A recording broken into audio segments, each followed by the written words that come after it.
GBC 초대석. 청취자 여러분 안녕하십니까? 관영대입니다. 이 시간은 사회 각계 각층의 다양한 분들을 초대하여 그분들의 삶 가운데 나타난 하나님의 역사심을 같이 나누는 시간입니다.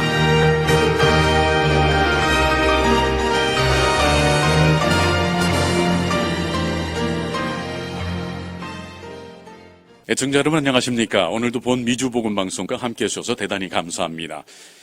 오늘 이 시간에는요, 참 귀하신 한 분을 초대했습니다. 벌써 오래전입니다.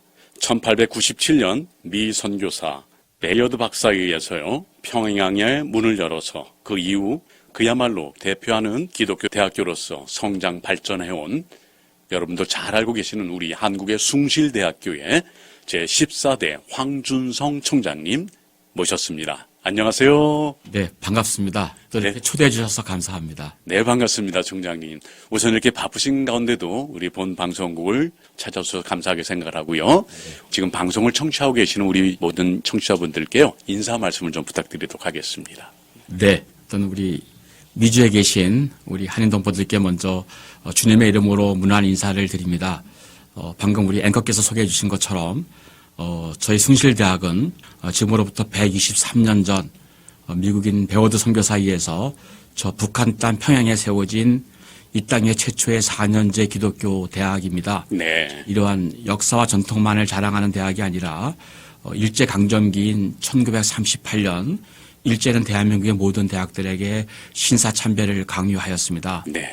그 당시 우리의 숭실의 위대한 선배들은 기독교 민족대학이라고 하는 정체성을 지키기 위해서 네. 일제가 강요한 신사참배를 과감히 거부하고 스스로 학교의 문을 닫겠다고 결의한, 네. 그래서 자진폐교한 대학이 바로 우리 숭실대하고 가치이고 신념이고 기독교의 정체성과 신념을 지켜가는 그런 대학이라는 말씀을 감히 드릴 수 있겠습니다. 그렇습니다. 이토록 오랜 전통과 정말로 기독교 정신에 입각한 대학교로서 오늘날까지 성장 발전해온 우리 숭실대학교에 대해서 무엇보다도 참 뿌듯하게 생각하고요, 자랑스럽게 생각하는 바입니다. 이번에 우리 황준성 총장님께서는 캘리포니아에 어떠한 목적을 갖고 방문하셨는지도 한번 질문 드려보고 싶습니다. 네. 저희 숭실대학교에는 음악대학이 없습니다. 네, 그렇죠. 소위 말하면 이제 음악을 전공하는 학생들이 없는데, 네. 특별히 그런 가운데서도 자기 전공이 있지만 찬양을 통해 하나님께 영광을 돌리고 네. 기독교적인 사명을 다하려고 하는 학생들이 모여서 만들어낸 60년이 넘은 전통이 있는 합창단이 있습니다. 네. 그 합창단의 이름이 웨스트민스터 합창단입니다. 그래서 그 합창단과 함께 네. 우리 미주에 와서 우리 숭실을 알리고 네. 또 우리 미주 동포들에게 찬양을 통해서 우리 그리스도의 이름으로 인사도 드리고 서로 격려하고 위로해드리는 시간도 갖고, 또 우리 미주에는 우리 동문들이 많이 있습니다. 그러시죠. 우리 숭실의 또 우리 앨럼나이들에게도 한번 찾아뵙고 네. 격려하고 또 위로하고 그렇게 함께하는 시간을 갖기 위해서 웨스트민스터 합창단에 특별히 미국 서부 지역에 순회 연주회 일정을 잡고 우리 사랑하는 웨스트민스터 합창단들과 함께 이번에 미국을 방문하게 되었습니다. 그렇습니다. 저도 그 연주회장에 참여를 했었습니다만 참 네. 은혜가 넘치는 그러한 자리였었습니다. 네. 네. 웨스트민스터 합창단이 채플에서도 섬긴다고 이렇게 알고 그렇습니다. 있습니다. 네, 그렇습니다. 네. 저희 대학이 기독교 대학이기 때문에 숭실에 입학하는 모든 학생은 8학기 중에 6학기는 본인이 원하든 원치 않든 채플에 참여를 해야 됩니다. 그렇죠. 근데 그 채플에 매번 우리가 음악 프로그램이 있는데 네. 특별 찬양을 한다거나 음악 프로그램을 중심으로 일하고 있는 게 또 웨스트민스터 합창단의 또 하나의 학교에서 역할이라고 네. 이렇게 말씀을 드릴 수 있겠습니다. 그렇습니다. 우리 황준성 총장님께서는 개인적으로 찬양을, 물론 우리 모든 기독교인들이 찬양을 사모하는 마음이 같겠지만 네. 특별히 더 크신 것 같습니다. 어떠십니까? 네, 그거는 맞습니다. 네. 근데 이제 하나님은 저한테 듣고 감사하고 은혜를 느끼는 탤런트는 주셨는데요. 네. 직접 찬양하는 목소리와 또는 그 능력은 주지 못하신 것 같아서 그래서 저는 자연적으로 음치이기도 합니다. 그러시군요. 네. 네.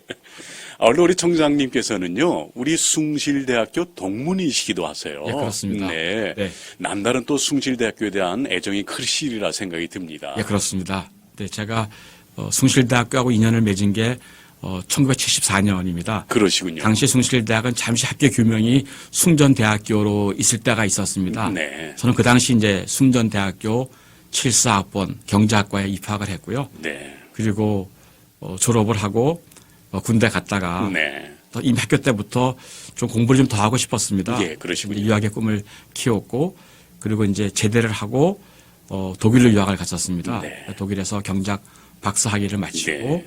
1993년 다시 모교에 와서 이렇게 또 우리 학생들 또 자랑스러운 후배들을 가르칠 수 있는 네. 그런 또 귀한 사명을 받았고요. 이제 그런 이제 오랜 동안 교수 생활을 하다가 방금 앵커께서 말씀해 주신 네. 것처럼 2017년도에 좀 하나님께서 사명을 주셔서 숭실대학교 제14대 총장으로 취임하고 이제 3년의 임기를 마치고 네. 이제 막 이제 마지막 4년 차 그야말로 유종의 미를 거둬야 하는 네. 4년 차에 이제 막 초입에서 또 이렇게 특별히 이렇게 미국에서 이런 인터뷰를 네. 하게 돼서 본인으로서 남다른 또 이렇게 감회가 있고요. 또 다른 또 사명도 지금 솟구치는 그런 네. 기분을 전달할 수 있을 것 같습니다. 그렇습니다. 네. 총장님께서는 취임사에서요, 이렇게 밝힌 바가 있습니다. 기독교 민족대학이라는 숭실의 정체성을 기반으로 특화된 교육과 연구를 통해 경쟁력 있는 대학으로 새롭게 거듭나야 한다라는 네. 말씀을 주셨습니다. 네. 네, 그 이후에 총장으로 사역을 하시면서 이루어진 사역의 내용들을 구체적으로 좀 소개해 주시면 어떨까요? 네. 맞습니다. 지금 제가 취임사 때 하신 그 내용을 이미 알고 계시네요. 네. 사실 이제 총장으로 입후하면 여러 가지 공약들을 해놓지 않습니까? 네. 지금 말씀하신 내용도 이제 공약의 한 부분이 되겠는데요. 네. 사실은 한국의 기독교 대학들이 많이 있고 그렇습니다만 저는 사실 감히 외람되게 말씀을 드리면 순수하게 나름대로 기독교의 정체성을 지켜가는 순혈주의적 기독교 대학의 넘버원은 감히 순한 숭실대학이라는 말씀을 좀 드리고 싶고요. 네. 지금 이러한 기독교 정체성을 지키는 숭실대학에도 어려움과 위기가 찾아오고 있습니다. 네. 왜 그런가 하면 지금 학교 안에 일종의 성소수자를 옹호하는 동성애한 네. 동아리를 만들겠다고 학생들이 움직임을 가지고 있는데 네. 제가 강하게 부정하고 그것을 허용하지 않았습니다. 네. 그랬더니 이 학생들이 이것이 인권을 침해한 소지가 있다고 해가지고 현 정부의 국가인권위원회에다가 이 문제를 제소했고요. 국가인권위원회에서는 인권 침해 소지가 있다고 해가지고 학교 시정 명령이 내려왔습니다. 그렇습니다. 네, 저는 이거는 받아들일 수 없다. 네. 자유민주주의 국가에 사립대학의 권학 이념이 있는데 네. 그걸 지키기 위해서 그렇게 학교가 확칙을 이끌어 나가는 것에 예. 대해서 그걸 인권 침해라고 하는 것은 과도한 정부의 개입이라는 판단을 가지고 저는 국가인권위에다 이 제안을 받아들일 수 없다라고 네. 해서 계속 저희가 접수를 못하겠다라고 하는 이의 신청을 계속 해놓고 있고요. 네. 아직도 결말은 나지 않았습니다. 그러시군요. 그러나 제 마음속으로는 제가 여러 군데에서 제가 공식적으로 선언을 했습니다. 네. 이 문제만은 정말 그 순교하는 마음으로 네. 죽으면 죽으리라는 각오를 가지고 총장으로서 학교의 기독교 정체성 지키겠다라고 하는 그 신념을 예. 지키고 있고요. 이제 또 하나의 꼭지는 한국 대학들이 지금 많이 어렵습니다. 그러시죠. 예, 잠깐 말씀을 좀 드리면 한국의 고등교육이 위기라고 말씀을 드릴 수가 있겠는데요. 그 첫 번째 하나가 이제 학령 인구의 감소입니다. 네. 이미 보도받은 대로 우리 대한민국의 출산율이 세계에서 가장 낮다라고 하는 것인데 네. 그거와 관련성이 있는데요. 지금 현재 2024년으로 이제 예측을 하면 지금 현재 학령 인구를 고려하면 그때 대학을 입학할 수 있는 학생들의 정원이 37만 명이라고 합니다. 네. 근데 현재 대학의 입학 정원은 48만 명입니다. 그렇군요. 다른 말로 네. 말씀을 드리면 향후 5년 이내에 약 한 11만 명의 학생들을 대학이 정원을 못 채우는 네. 그런 이제 네. 고등교육의 위기가 하나 있고요. 또 하나 사립대학의 위기 하나는 지금 11년째 등록금이 동결되어 있습니다. 그렇군요. 소위 말하면 한국에서 말하는 반값 등록금 정책에 의해서 사립대학이 자율적으로 등록금을 올릴 수가 없는 네. 일종의 이 두 가지의 어려움이 있습니다. 그 얘기는 점점 대학이 경쟁력을 키워가려고 하면 네. 투자도 해야 되고 훌륭한 교수를 모셔와야 되는데 그렇게 하다 보니까 대학은 대학 나름대로 이제 어렵고 이러한 위기는 숭실대학도 외에는 아니고 네. 특별히 저는 이제 하나님이 세우신 대학이라고 하는 그 믿음을 가지고 네. 우리에게 처한 위기는 기회라는 생각을 갖습니다. 네. 근데 기회는 그냥 만들어지는 것이 아니라 학교가 경쟁력을 키워야 하니까 저는 그래서 그것을 차별화로 좀 하려고 하고 있고요. 네. 그래서 저는 크게 한 두 가지를 학교에 다른 대학과 비교해서 비교 경쟁력을 갖는 특성화 분야로 육성을 하고 싶은데 네. 그게 제가 총장이 되자마자 바로 시작을 했던 숭실대학을 창업을 선도하는 대학으로 만들겠다라고 네. 했습니다. 창업을 선도하는 네, 대학으로요. 그래서 네. 되자마자 바로 1학년 모든 교양 과목에 네. 앙트로프로너십, 네. 소위 말하는 기업가 정신 과목을 네. 다 전공 필수로 만들어서 예. 모든 학생들이 다 듣게 하고 있고요. 그렇군요. 이러한 성과를 인정해서 우리나라의 벤처중소기업부가 창업선도대학이라고 하는 사업을 지원해주고 있는데요. 네. 우리 숭실대학을 대한민국에서 가장 잘하는 대학이라 가지고 공식적으로 최우수 창업선도대라고 하는 타이틀을 부여하고 네. 많은 정부 예산을 지원해주고 있습니다. 그렇군요. 그게 하나가 우리 학교가 다른 대학과 차별하고 싶은 네. 것 중에 하나고요. 이제 또 하나가 지금 이제 4차 산업혁명 시대에 도래했다고 네. 얘기를 하고 있습니다. 그러니까 지금까지의 교육 방법이라든지 지금까지의 직업 가지고는 앞으로 미래에 성장할 수도 없고 생존할 수 없다라고 하는 게 제가 미래를 바라보는 저의 인식입니다. 네. 그래서 거기에 걸맞게 학교의 모든 교육 내용과 교육 방법도 바꾸려고 하는데 우리 숭실대학은 한경지 목사님이 54년에 다시 우리 지금 상도동에다가 서숭실을 재건해 주셨고 네. 그로부터 15년 뒤에 우리나라가 거의 IT 불모진 시기에 최초로 IBM 1130라고 하는 네. 기계를 도입해가지고 대한민국의 최초로 불모진 IT 시대에 IT를 열었습니다. 그렇군요. 그래서 1969년에 최초로 컴퓨터부를 만들었습니다. 네. 그래서 자타로 인정하는 숭실대학은 IT 분야가 특성화되어 있다라고 하는 네. 역사 전통이 있습니다. 네. 저는 이제 그 맥을 이어받아가지고 이제는 IT 시대를 넘어 앞으로 이제 AI 시대, 그야말로 네. Artificial Intelligence라고 네. 하는 인공지능 시대가 오니까 우리 숭실대학은 AI 시대에 특성화를 하겠다라고 해서 숭실대학의 홈페이지에 들어가시면 첫 화면에 숭실의 모든 학문은 AI를 통한다고 그래서 숭실을 AI 분야의 인재를 육성하는 그렇군요. 그런 분야로 좀 특성화하려고 네. 계획을 하고 있습니다. 그래서 잠깐 그 프로그램을 말씀을 드리면 내년부터는 AI 융합학부가 신설이 되고요. 네. 또 내년부터 들어오는 모든 신입생들은 무슨 전공을 하든지 간에 AI 융합 과목을 한 과목씩을 예. 들어야 하고요. 네. 이미 작년에 AI 융합연구원을 개설을 했습니다. 네. 그리고 금년 가을에 중국 천진에 저희 자매대학이긴 하지만 천진사범대학의 숭실 AI 아카데미를 개원을 해서 그렇군요. 숭실은 AI 융합 분야에는 토탈 매니징이 가능한 대한민국 최고의 대학으로 또 최초에서 최고를 만들어가는 대학으로 네. 자리매김하려고 학교가 그런 특성화 방향으로 지금 계획하고 지금 차근차근 진행하고 있다라고 그렇게 좀 말씀을 드릴 수 있을 것 같습니다. 그렇습니다. 아주 귀한 말씀 감사합니다. 아닙니다. 네. 그렇게 길지 않은 기간 동안에도 참 많은 일들을 추진하고 또한 계획하고 계십니다. 더군다나 기독교 정체성이 혼란스러워지는 요즘 때에요. 우리 기독교 정신에 입각한 그러한 정신을 고수하고자 하는 우리 총장님의 그런 신념을 봤을 때 너무나도 신뢰가 가고요. 정말 숭실대학교의 정체성을 다시 한번 깨닫게 되어집니다. 아울러 우리 총장님께서는 그런 말씀도 주셨어요. 취임사에 부족한 내가 가장 잘할 수 있는 일은 먼저 기도하는 일이다. 이렇게 밝혀주시면서 우리 총장님께서는 실제로 우리 장로님으로서도 또 네. 지금 사역을 하고 계시잖아요. 네. 네. 가장 또 힘이 되어지는 것 또한 우리 기도가 아닌가 싶습니다. 네, 맞습니다. 네. 사실 이게 제가 이렇게 방송에서 고백드려야 될지 아닌지 모르지만 또 그냥 사실이니까 말씀을 드리겠습니다. 네. 지금도 저는 하나님이 이끄시는 힘으로 학교를 경영하고 있다고 믿고요. 그러시군요. 제가 총장 되고 나서 특별히 조차 모임이 있거나 해외 출장이 있어서 불가피하게 할 수 없는 날을 제외하고는 네. 저희 한견지 기념관 안에 2층에 네. 은혜의 샘이라고 하는 자그마한 기도실이 있습니다.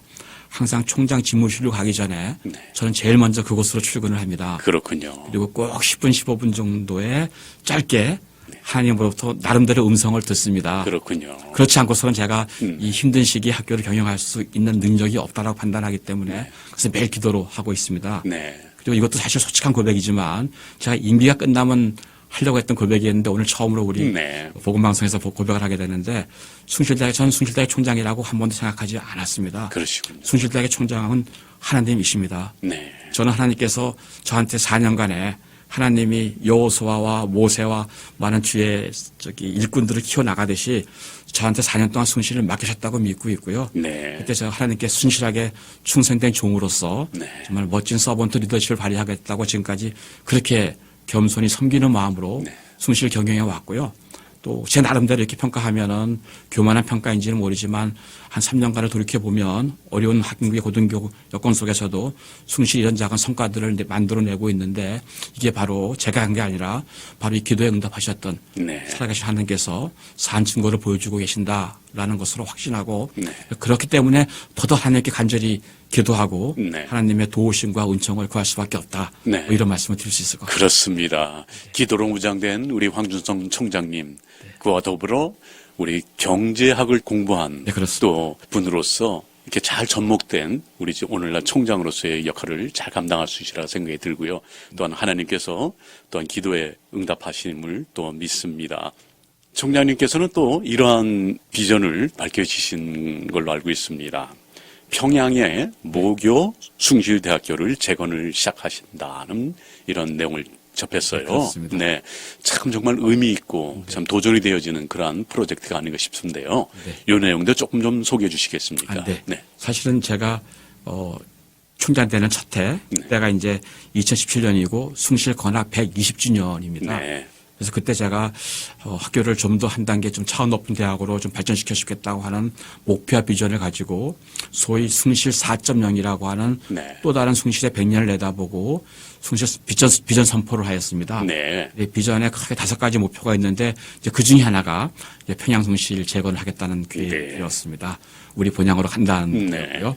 또 사실 54년에 서숭실을 만들면서 어떻게 보면은 이산대학으로서 많은 서러움도 있었다고 생각이 듭니다. 네. 여러 가지 한계도 있었고 제한도 있었고 그래서 다시 우리 본향으로 가면 우리는 정말 옛날의 숭실의 명예도 회복할 수 있을 네. 것이고 숭실의 이상도 정립할 수 있겠다는 이제 그런 기대도 가지고 평양숭실 재건을 네. 선포하였습니다.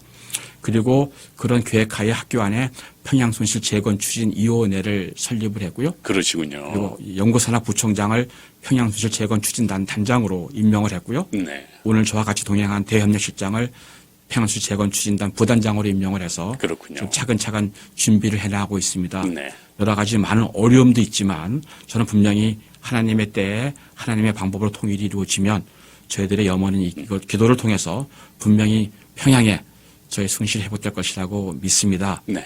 저는 이제 그러한 언대 비전을 가지고 어떤 기회가 생겨서 작년 여름에 북한 평양에 우리 숭실대학교를 답사할 수 있는 기회가 생겼었습니다. 그러시군요. 네. 네. 그때 갔었는데 정말 놀랍게도 그렇게 긴 역사가 흘렀음에도 불구하고 아직도 북한 평양 땅에는 우리 평양 숭실 흔적이 남아 있었습니다. 그렇군요. 네, 그러니까 엔다 우리 평양 숭실 그 자리의 일부가 네. 지금 북한 주재 러시아 대사관이 지금 위치해 있는데 러시아 대사관 안에 그 정원에 가면 우리 옛날 평양순실대학 2회 졸업생들이 네. 졸업을 마치고 나무를 심고 그걸 기념하기 위해서 기념 석비를 세워놓았는데 그 기념석이 그대로 지금도 유지가 되고 있습니다. 네. 그게 지금 북한 주재 러시아 대사관 뜰에 잘 보존되어 있습니다. 네.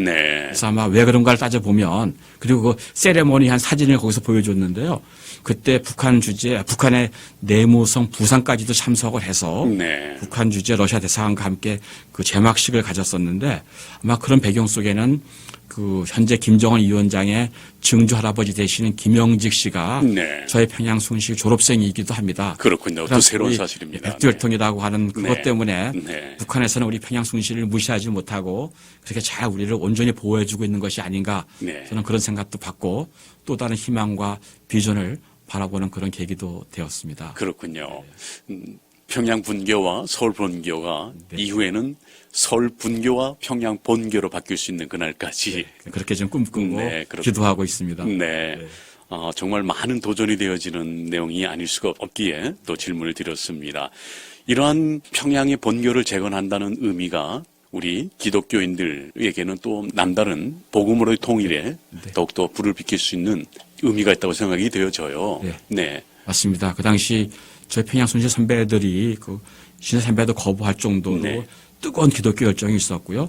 저희 옛날에 평양 순실이 위치했던 고주에 소위 말하면 평양 대부흥이 일어났던 네. 장신다와 갈치에 그렇게 네. 그 지역이라고 얘기를 들었습니다. 네. 그래서 단순히 저희가 평양의 숭실을 회복하는 게 아니라 네. 평양에 하나님의 그런 비전을 선포하고 네. 복음이 전파되고 네. 그래서 옛날에 그 뜨거웠던 영성이 다시 살아나는 그렇습니다. 그래서 저는 개인적으로 단순하게 우리 유무형의 평양 숭실이 만들어지는 것도 의미가 있지만 네. 다시 한번 이 대한민국에 다시 복음이 불같이 일어나는 거기서도 우리 숭실대학이 그 사명을 다 감당하는 네. 선도하는 대학이 평양시 재건의 또 다른 목적 속에 들어가 있다는 말씀도 드릴 수 있을 것 같습니다. 네, 그렇습니다. 네. 오늘 GBC 초대석 이 시간에는요, 우리 숭실대학교의 황준성 총장님과 함께 이 시간을 함께하고 계십니다. 황준성 총장님께서는 부임 이후 대학 구조개혁 평가를 바로 또 준비하심으로 인해서 자율개혁 개선대학으로 또 선정되어지는 또 이러한 성과를 또 남기시기도 했어요. 역시 경제학을 전공하셔서 그런가요? 저 남다른 어떤 행보가 굉장히 다양하고 구체적이다 싶은 생각이 듭니다. 연영도 조금 소개해 주시죠. 아, 네. 뭐 사실 아니라고 말씀드릴 수 없겠고요. 네. 사실 학교 경영하는데 제가 전공한 전공이 상당 부분 많이 네. 유용하게 쓰이고 있다고 말씀을 드릴 수 있습니다. 네. 요약해서 한 두 가지만 말씀을 드리겠는데요. 그 경제학의 언론을 공부하면 첫 장에 소위 말하면 There is no free lunch라고 하는 말이 나옵니다. 네. 공짜 점심이 없다는 겁니다. 네. 어떤 모든 걸 하려면 항상 대가를 치러야 된다는 것이고요. 또 하나 경제학이 가르치는 가장 중요한 게 효율성입니다. 네. 그 일종의 뭐 인간의 욕심은 무한하지만 그 채워줄 수 있는 건 한계가 있는데 모든 대학도 다 그렇습니다. 네. 리소스가 한계가 있거든요. 그렇죠. 뭐 휴먼 리소스, 그다음에 뭐 머테리얼 리소스 한계가 있는데 그걸 가장 잘 활용하려고 그러면은 소위 말하면 최적화를 할 수밖에 없거든요. 그 제가 바로 배운 경제 이론들이 많이 활용이 돼서 그렇군요. 숭실대학이 가지고 있는 그런 리소스의 한계 안에서 하여튼 최적화를 만들어서 대외적으로나 대내적으로 경쟁력을 확보해야 된다라고 생각이 네. 들었고 그러면서 여러 가지 어려운 요건 속에서도 하여간 우리 숭실대 구성원들이 모두 함께 같이 노력을 해서 제2주기 구조개혁을 잘 성공적으로 마쳐서 자율개선대학으로 선정이 돼서 올해부터 네. 정부가 지원해주는 혁신지원 사업의 예산도 받아가면서 학교가 혁신할 수 있는 계기도 되었다는 말씀을 드릴 수 있겠고요. 네. 그럼에도 불구하고 확실하게 고백할 수 있는 것은 하나님이 함께 계신다라는 네. 생각이 확실하게 듭니다. 지금도 이렇게 나와 있음에도 불구하고 학교에서 이런저런 사업에 이제 학교가 선정되었다는 보고를 받으면서 네. 아 이게 인간의 힘으로 되는 게 아니구나. 그렇군요. 그래서 다시 한번 함께 하신 하나님의 은총 그 살아계신 능력을 경험할 수 있어서 또한 감사하다는 생각이 들어서 아무리 한국의 대학의 위기가 어렵더라도 지금까지 하나님이 보여주셨던 숭실의 사랑과 숭실의 간섭과 숭실의 계획을 보면은 우리한테 오는 위기는 기회다라고 하는 확신도 네. 확실히 수고했다는 말씀도 네. 아울러 드릴 수 있을 것 같습니다. 그렇습니다. 네. 창학 123주년을 맞이한 2020년 올해 우리 숭실대학교의 개관을 조금 좀 소개해 주시면 좋을 것 같습니다. 현재 숭실대학교의 개요를 한번 좀 부탁드리도록 하겠습니다. 예, 앞서 말씀드린 것처럼 우리가 이제 지금으로부터 123년 전 네. 1897년에 이제 평양에서 세워졌고요. 그리고 38년에 일제강점기 때 앞서 말씀드린 것처럼 네.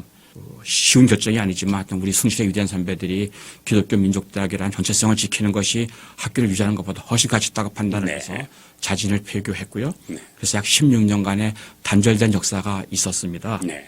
그러다가 1954년 좀 자랑스러운 우리 숭실의 동문이신 한경진 목사님에 네. 의해서 처음에 시작은 서울 영락교회 교육관에서 첫 시작을 했습니다. 네. 오늘 점심에도 그때 54년이 이제 이대 졸업생들인데 재건 네. 이래인데 그분들하고 오늘 오찬을 하면서 그러셨군요. 옛날 숭실 역사를 나누고 방금 이제 이리로 그러셨군요. 왔습니다만 그리고 나서 이제 56년인가에 지금 서울 동작구 상도동에다가 지금의 서울숭실 캠퍼스가 이제 재건되었습니다. 네. 그리고 이제 아까 말씀드린 것처럼 이런저런 역사 속에서 IT 분야 또는 사회사업 분야 또는 벤처 창업 분야를 나름대로 숭실의 특성화 분야를 가져가고 이제 오늘까지 이렇게 발전되어 오고 있고요. 그리고 이제 그 가운데서도 우리가 44개의 전공이 있고 네. 이제 숭실대학에는 한 17,000명의 학부와 대학원생이 있고요. 그렇군요. 한 510분 정도의 교수님들이 계시고요. 예. 그리고 한 350분의 직원 선생님들이 계시는 게 현재 학교의 양적 규모라고 말씀을 드릴 수가 있겠고요. 네. 그리고 이제 그 안에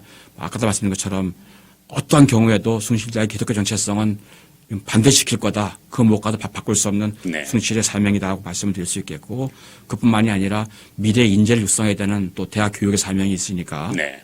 4차 산업 시대 AI 시대에 걸맞게 거기에 맞는 창의적이고 융합하는 인재들을 만들어내기 위해서 앞서 말씀드린 그런 교육 방법과 교육 내용들을 혁신시키고 있다. 네. 이렇게 뭐 잠깐 요약해서 네. 말씀을 드릴 수 있을 것 같습니다. 그렇습니다. 한 말씀만 더 네. 드리면 124년 중에 10월 달이 저희 개교 기념일인데 또 하나 다른 대학과 비교할 수 없는 숭실의 가치가 저희 학교가 국가보훈처가 인정한 독립유공자가 90분이나 나오셨습니다. 그렇군요. 네, 이건 어느 대학과도 네. 비교할 수 없는 숭실의 가치거든요. 네. 그래서 금년 10월에 개교 기념 123주년을 기념해서 학교 정문에 이런 위대한 숭실의 선배님들을 기념하는 기념 추모비를 건립하려고 합니다. 그렇군요. 국가보훈처와 같이 하려고 합니다. 네. 이것도 123년 속의 하나의 우리들 행사의 하나로 지금 기획하고 있습니다. 네. 마지막 말씀 주신 그 내용을 보면은요. 네. 그동안의 숭실 건학 이념에 따른 졸업생들의 영향력이 네. 많은 사회에 끼쳤다는 느낌이 들어집니다. 네. 네. 조금 더 부언을 해 주시죠. 어떤 의미를 갖는 걸까요? 왜 말씀 그대로 사실은 이 땅에 대학이 생기면서 과연 대학이 해야 될 고유한 기능과 목적이 무엇인가가 네. 이제 시대에 따라서 그 패러다임이 많이 바뀌어오지 네. 않았습니까? 네. 총장도 이제 바뀌었습니다. 옛날에 총장은 정말 학자적이고 인품이 뛰어난 분이 대학 총장상이었다고 하면 네. 그게 1세대 총장상이었다고 한다면 네. 다음 세대가 이제 CEO용 총장을 네. 원하지 않습니까?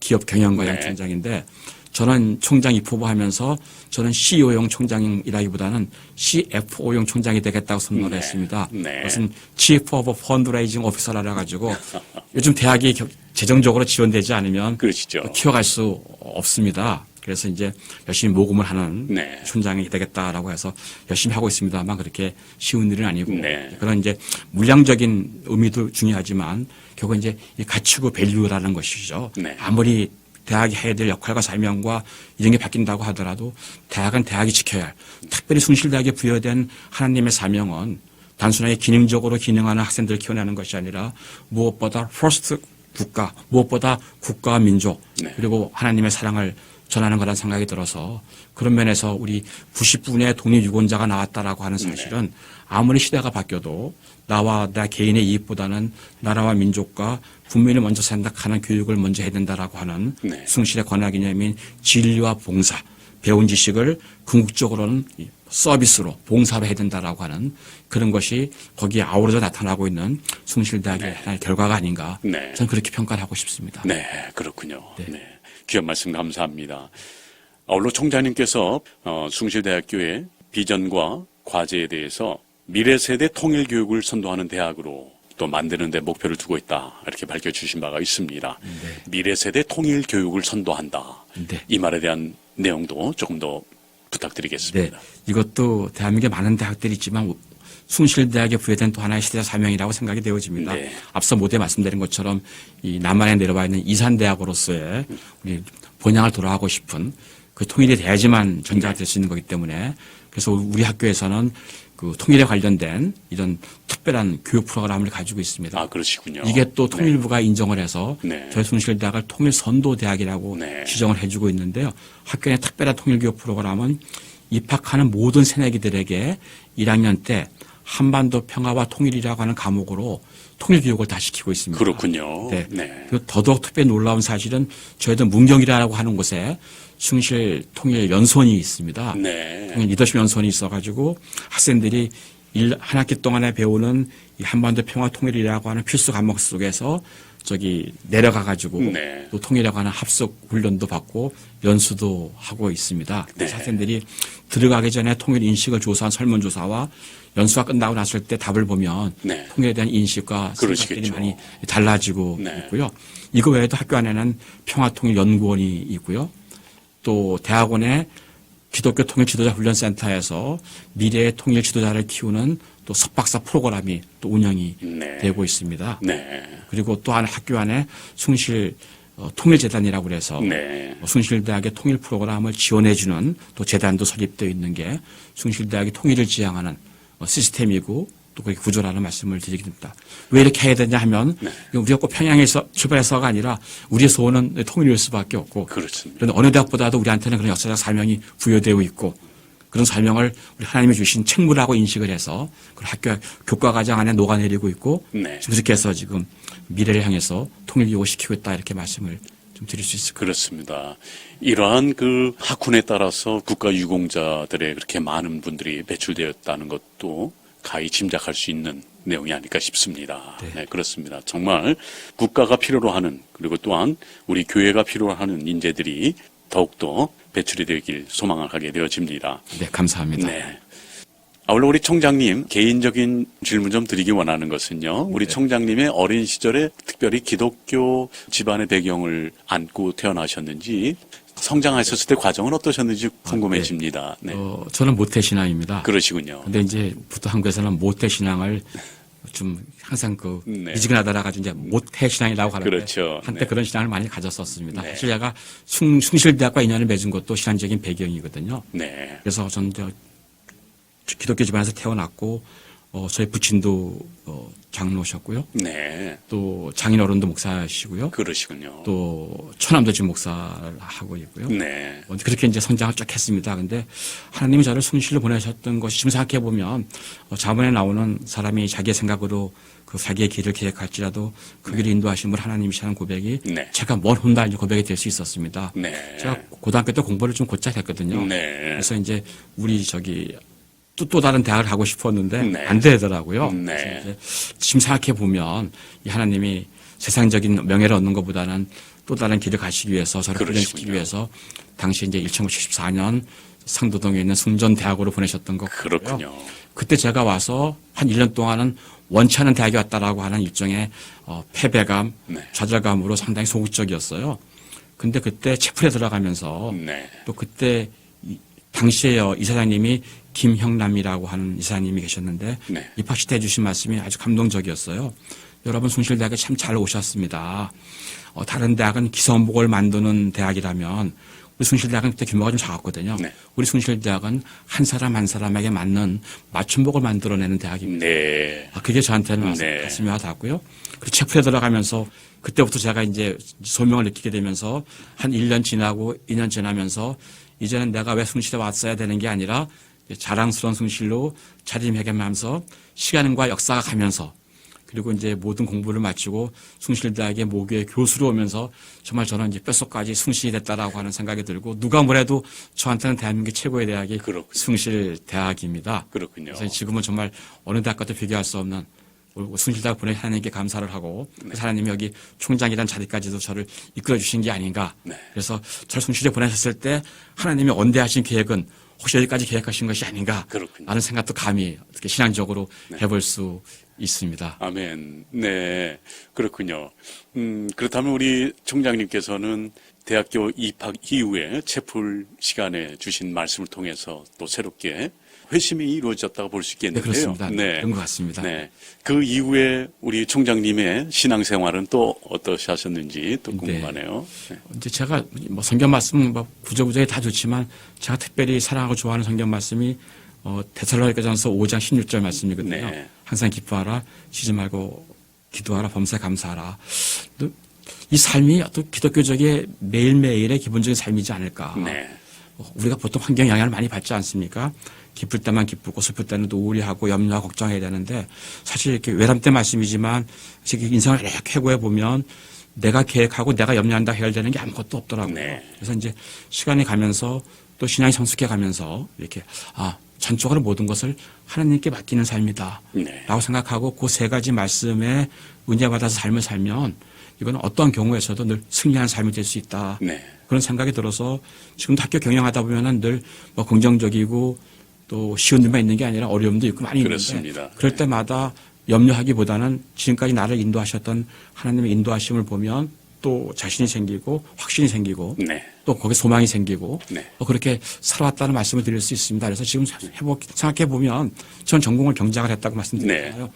경작적으로 보면은 교회를 가는 것에 대한 기회비용이 다 있거든요. 네. 주일날 시간도 보내야 하고 네. 헌금도 내야 하지만 네. 경작자 입장에서 바라보면 그 비용보다 네. 얻는 편익이 훨씬 더 많기 때문에 이건 속된 말로 장사가 되는 거다. 저는 네. 그런 생각이 나서 네. 안 나가는 게 이해할 수가 없고요. 그렇군요. 네, 그 유한한 생명에다가 전부를 거는 사람들을 보면 저도 다 전도 못하는 게 한계지만 네. 좀 합리적으로 생각하고 좀 미래를 바라볼 줄 알면 하나님을 거부하고 어떻게 살 수 있을까? 네. 우리 영원한 세계를 살아가는 그 어느 것과 바꿀 수 없는 그 높은 가치가 있는 것인데 세상의 작은 것에 집착해서 이게 단 줄 알고 살아가는 사람들의 모습을 보면은 네. 너무 안타깝고 그렇습니다. 다가가서 하나님을 전파해야 된다는 생각이 간절히 돼서 혹시라도 이 방송 듣는 분들 가운데 하나님을 모르시는 분이 계시면 네. 빨리라도 하나님을 찾으시는 게 가장 값지고 가장 많이 남는 장사다. 보람 있는 거다. 뭐 이런 말씀도 감히 경제가 전공한 한 사람으로서 드릴 수 있을 것 같습니다. 아멘. 정말 제 인생에서 가장 축복은 하나님을 안 거라고 생각할 수 있습니다. 그렇습니다. 지금 주신 이 말씀은 우리 숭실대 14대 총장으로 섬기고 계시는 우리 황준성 총장님의 말씀이셨습니다. 정말 너무나 가슴 뜨거워지는 그러한 도전의 말씀을 주셨습니다. 감사합니다.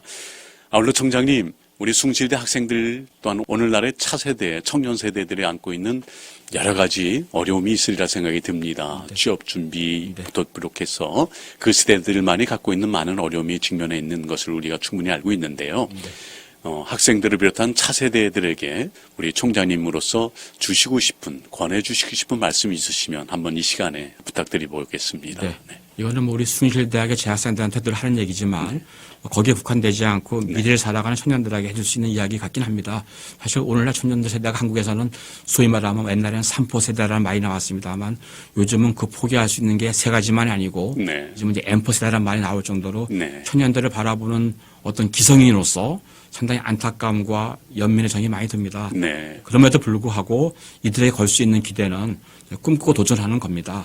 제가 우리 학생들한테 그런 얘기를 많이 하거든요. 지금 이제 산업구조가 바뀌어가고 있는 것이고 그게 아까 말씀드린 4차 혁명 시대로 바뀌어가고 있는데 옛날에 한국의 문화를 보면 옛날에는 그야말로 간판주의였습니다. 지금도 안타까운 그 소위 말하면 대학을 서열화 시켜가고 있는 간판주의가 아직도 한국에 남아있죠. 그래서 이제 어느 학군이 좋다 이렇게 나오고 있는데 저는 조만간에 그런 시대는 간다고 생각을 합니다. 4차 혁명 시대에는 이제는 간판을 가지고 먹고 사는 시대는 끝났고요. 창의적으로 융합할 줄 아는 그야말로 협력하는 괴짜들이 살아가는 시대가 된다고 저는 생각을 합니다. 그래서 4차 혁명 시대에 요구되는 인재를 크게 우리가 네 가지 C가 필요하다고 얘기를 하거든요. 간단히 좀 말씀을 드리면 첫 번째가 크리티컬 싱킹, 비판적인 사고력, 크리에이티비티, 창의성. 또 나아가 이제 커뮤니케이션, 소통하는 겁니다. 요즘 젊은이들이 나밖에 몰라요. 그냥 워낙 경쟁이 치열하니까. 그렇게 해서는 서바이벌이 안 된다고 생각을 하고요. 마지막 하나가 콜라보레이션입니다. 협력할 줄 알아야 됩니다. 이렇게 할 줄 아는 사람이 미래에 필요한 인재들이거든요. 제가 학생들한테 그런 말을 많이 합니다. 여러분들이 잘 알고 있는 스티브 잡스, 빌 게이츠, 저커버그 어느 대학 출신인지 여러분 기억합니까? 다들 기억 안 하고 싶어요. 그들이 무엇을 만들어냈는가. 그 업적에 관심을 갖는 게 지금 시대의 모습이거든요. 그러니까 지금에 가지고 있는 고정관념과 과거의 패러다임 가지고 미래를 얘기하면은 희망이 없다고 생각을 하거든요. 그러니까 지금 당장 좀 어렵고 직업 구하기가 어렵다고 하더라도 거기에 좌절하지 말고 내가 잘할 수 있는 것은 하나님 주신 탤런트라고 하는 것이죠. 다 전 주셨다고 믿습니다. 그것에 올인하고. 제가 학생들 그런 말을 많이 합니다. 천재는 열심히 하는 사람을 따라갈 수 없고 열심히 하는 사람은 즐기는 사람을 따라갈 수 없다는 말을 많이 하면서 즐겨라. 삶을 즐겨라. 그것을 고생이라고 생각하지 말고 즐겨라. 그리고 꿈꾸고 도전하라. 잘하지 말라. 사실 성공하기 위해서는 실패를 경험해야 되는데 제가 저희 숭실대학을 창업선도대학으로 키운 게 창업을 성공하라고 해서 학생들 교육시키려고 키우는 게 아닙니다. 실패를 맛보아야 그 실패의 뜻을 알고 그게 또 비용이거든요. 그게 더 큰 편익을 얻을 수 있기 때문에 실패를 통해서 성공을 맛보는 교육이 창업도 창업교육이라고 생각을 하거든요. 창업해서 뭐 바로 빌게츠가 되는 게 아니라 그런 상업을. 그래서 저는 미래 세대에게 희망이 있다. 조금도 좌절하지 말라. 꿈꾸고 도전해라. 앞으로 여러분의 시대는 미래 세대고 더 그게 필요한 거는 앞으로는 100세 시대다는 겁니다. 그래서 이제 좀 더 너무 단기적으로 바라보지 말고 좀 미래를 바라보면서 내가 잘할 수 있는 일 그런 것들에 관해서 늘 긍정적으로 바라보고 꿈꾸고 거기다 신앙까지 가지면 더할 나위 없이 하나님께 모든 것을 맡기고 늘 긍정의 마음으로 살아가는 소위 말하면 오랜 목사님이 말씀하신 즉 목적이 이끄는 삶으로 살아가는 그런 젊은이가 되기를 좀 당부하고 싶습니다. 그렇습니다. 참 오늘날 우리 청년 세대에게 주시는 참 귀한 말씀입니다. 다시 한번 생각하게 되어지는 귀한 말씀 감사드립니다. 총장님은 학교 내에서 학생들과의 만남의 시간은 어느 정도로 갖고 계시는지요? 가능한 한 많은 시간을 할애하려고 그러고요. 제가 늘 얘기합니다. 제가 교수들한테도 얘기를 하고 우리 직원들한테 얘기를 합니다. 우리의 존재는 학생들을 위해서 있는 거다. 그리고 학생들 만날 때마다 여러분이 숭실대학의 주인공이다. 얘기를 늘 합니다. 그런 면에서 제가 총장 후보 시절에도 협력과 소통을 통해서 함께 같이 만들어가는 숭실대학이라는 제가 공약을 하나 했는데 그런 맥락에서도 가능한 학생들하고 많은 시간을 보내려고 하고요. 그래서 한 학기에 한 2번 정도는 레귤러 타임을 갖고 그러시군요. 또 그렇지 않으면 레귤러 하지는 않지만 뭐 어떤 이벤트가 있거나 이슈가 있으면 제가 찾아가기도 하고 네. 학생들이 찾아오기도 하고 근데 내가 선언해 놓은 게 열려있는 총장실이라고 하는 것을 네. 열어놨고요. 그래서 가급적 학생들 얘기를 많이 들으려고 하고 그렇죠. 소통하려고 노력을 하고 있고요. 또 그들이 우리 숭실의 보배고 미래 희망이기 때문에 또 그렇게 하는 것이 당연하다고 생각을 합니다. 그렇습니다. 네. 말씀 감사합니다. 아울러 오늘날 우리가 안고 있는 우리 총장님께서 앞서 말씀을 주셨지만 사회적인 또한 반기독교적인 정서에 의해서 어려움을 당하고 있는 우리 대학들, 특별히 기독교 대학교의 앞으로 나아갈 방향과 비전에 대해서도 이 시간에 한번 말씀을 주시면 방송을 들으시는 개인 또 모든 공동체에게 또한 많은 도전이 되리라 생각이 듭니다. 총장님. 네. 네. 사실은 지금 현재 한국의 기독교 대학들이 어려움을 갖고 있습니다. 네. 대내적인 어려움, 대외적인 어려움. 제 숭실대학 예를 말씀을 드리면 앞서도 아마 말씀을 드린 걸로 기억을 하는데요. 대내적인 어려움은 저희가 숭실대학이 8학기 동안에 6학기를 체포를 이수해야 됩니다. 네. 근데 교목실이 보고한 통계에 의하면 숭실대학 입학생 가운데 기독 학생들이 한 20% 내외입니다. 그렇군요. 네, 그래서 네. 그런 이제 어려움이 있고요. 우리 기독교 대학으로서 정체성을 교육시키는데 네. 학생들의 어떤 선호도라든지 이제 따라오는 것들의 어려움이 하나 있고요.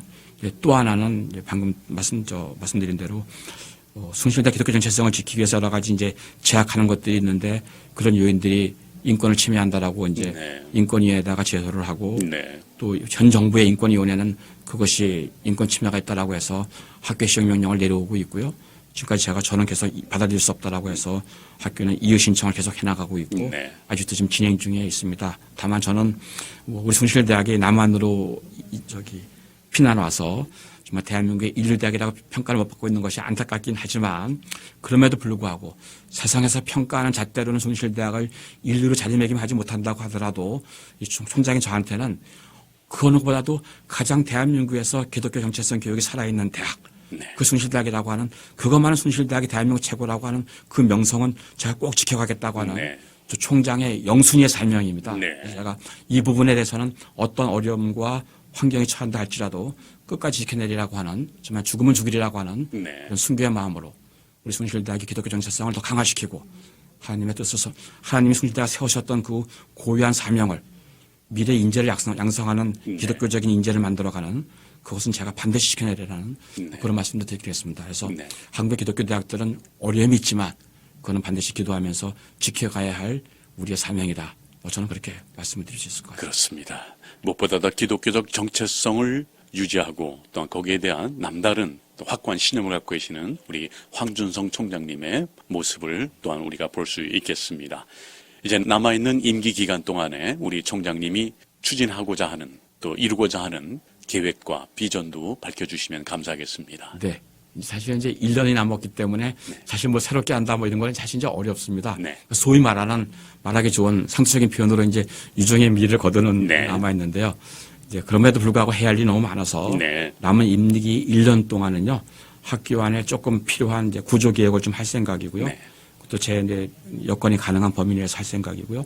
하나는 말씀드린 대로 숭실대학을 대외 최고로 만들어가는 특성화 분야를 네. 조금 더 심화시키는 안정화 작업을 하려고 그러는데 그게 이제 AI 융합 특성화 분야입니다. 네. 그래서 어떤 숭실대학의 모든 학문은 AI를 통한다고 그래서 4차 산업에 걸맞는 인재를 양성하기 위한 네. 교육 혁신 내용을 예. 남은 임기 동안 최대한 해서 숭실대학이 AI 융합 분야는 최소한 대한민국에서는 넘버원이라고 하는 네. 그런 인프라를 구축하는데 저희 남은 임기 동안 전심 전력해서 네. 이 분야에 총력을 기하려고 그렇게 지금 계획을 하고 있습니다. 네.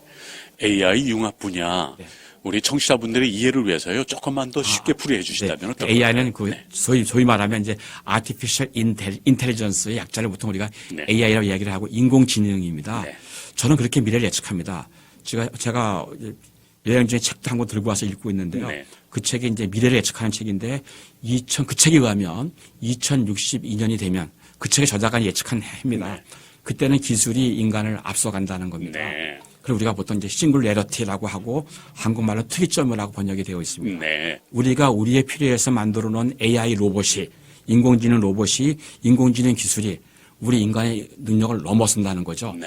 그러니까 우리 인간을 이롭게 해야 되는 것이 우리 인간이 그 기계와 기술에 종속되는 시기가 먼지 않았다는 겁니다. 네. 그래서 이제 미래 직업이 어떻게 변할 것인가를 예측해 보면 앞으로는 거의 지금 인간이 할 수 있는 것 중에 AI, 인공지능이 할 수 있는 부분에다가 다 우리 앞으로 일자리를 뺏길 것이다. 그럼 남은 직업은 뭐냐? 네. 아무리 기계기술이 발달하더라도 그들이 타치할 수 없는 감성이라든지 뭐 창작이라든지 이런 것만 앞으로 남아있는 우리 인간이 할 수 있는 직업의 세계다라는 생각이 듭니다. 그래서 지금 우리가 호모 사피엔스를 살아가지만 네. 앞으로는 호모 디지털리스트를 살아간다. 뭐 이런 얘기를 지금 하고 있는 게 미래의 모습이거든요. 그게 지금 제가 얘기하고 있는 미래의 산업구조의 변화고 거기에 걸맞는 인재를 지금부터 키워나가야 하기 때문에 네. 저는 그것을 이제 그 분야의 핵심이 저는 인공지능, AI 분야라고 생각을 하고 있습니다. 네. 그래서 그걸 좀 학교가 미리 성학자적인 설명을 가지고 미리 깨우쳐서 이 부분에 인재를 지금부터 육성해 가지 않으면 어렵다는 것이고 이건 이미 2016년 그 다보스 포럼에서 네. 이미 미래가 예측이 된 겁니다.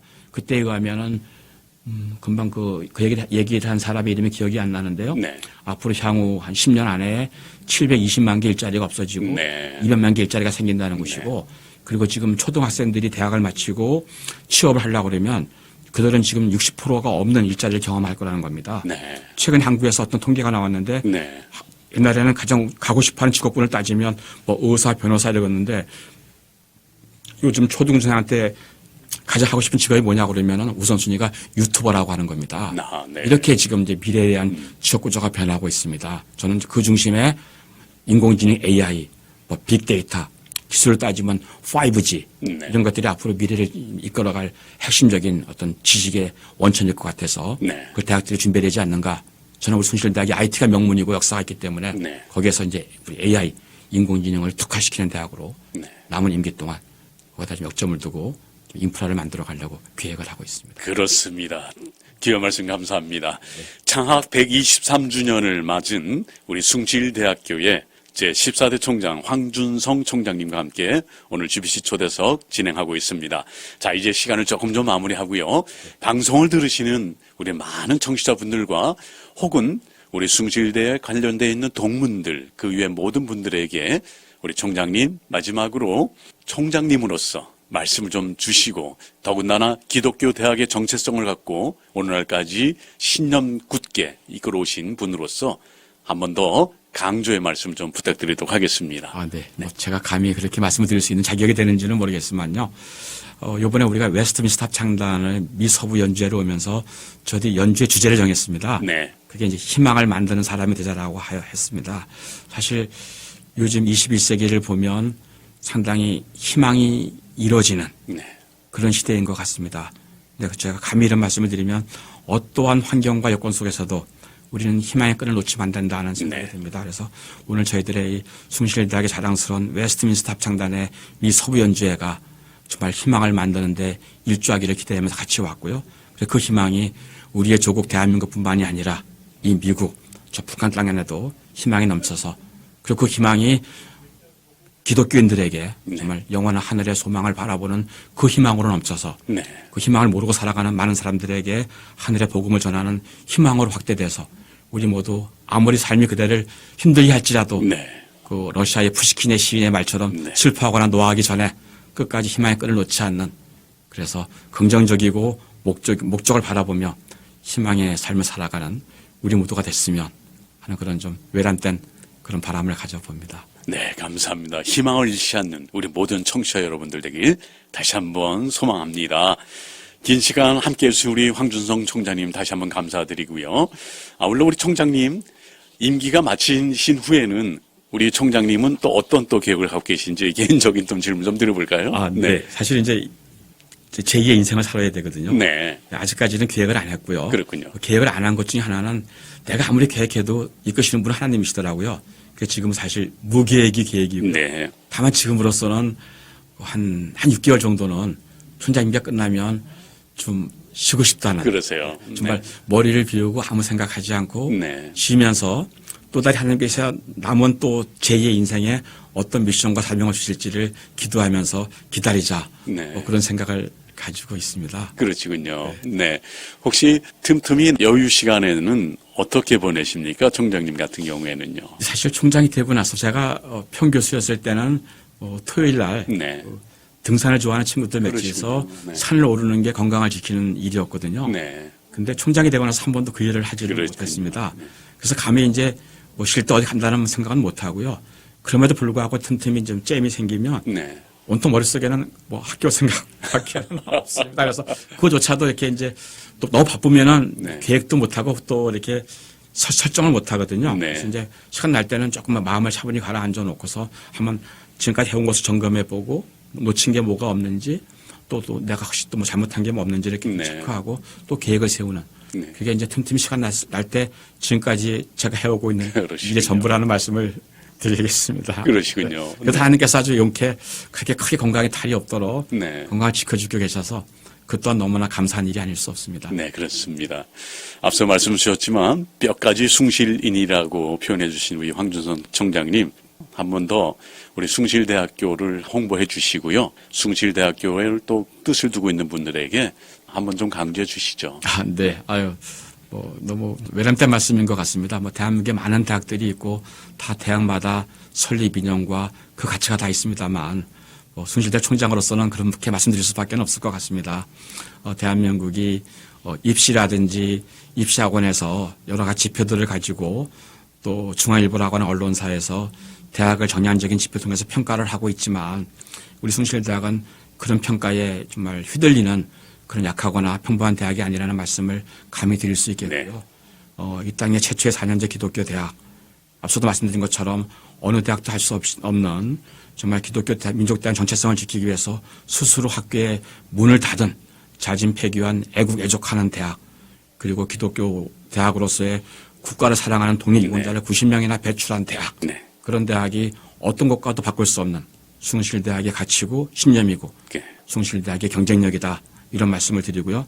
단순히 이런 철학적이고 역사적인 것만이 아니라 미래 세대의 네. 4차 산업혁명 시대의 미래를 인재를 양숙하는 그래서 IT 명문의 위상을 살려서 AI 인공지능 시대의 네. 미래에 이끌어가는 그런 창의적이고 융합할 줄 아는 글로벌 지향적이고 기독교적 인성이 풍부한 네. 그런 인재를 키워나가는 조용히 노력하는 대학이 숭실대학이라는 말씀을 드리겠고요. 그래서 늘 관심 있게 숭실대학을 지켜봐 주시고 혹시 또 이 방송을 듣는 기독교인들이 계시면 다들 졸업하시는 모교가 있으시겠습니다만 여유가 생기시면 우리 숭실대학을 위해서도 기도해 주시고 성원해 주시면 뭐 더할 나위 없이 감사하겠습니다. 너무 숭실대학만 자랑하는 너무 교만한 표현을 드린 것 같아서 한편 송구스럽기도 합니다.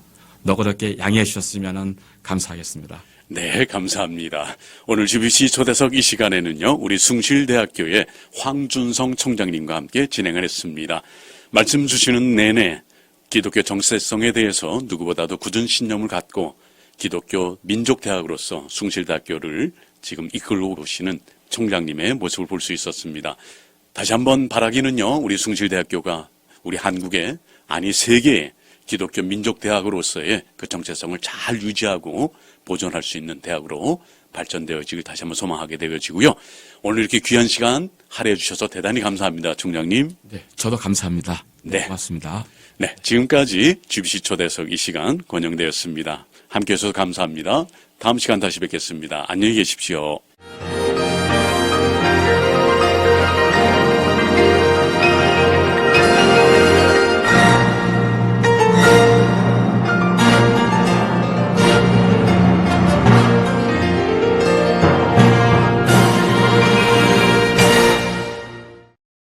지금 함께 하신 이 프로그램은 본 미주복음방송 홈페이지 www.kgbc.com과 스마트폰 모바일 앱 미주복음방송을 통해 언제 어디서든 원하실 때 다시 듣기가 가능하십니다.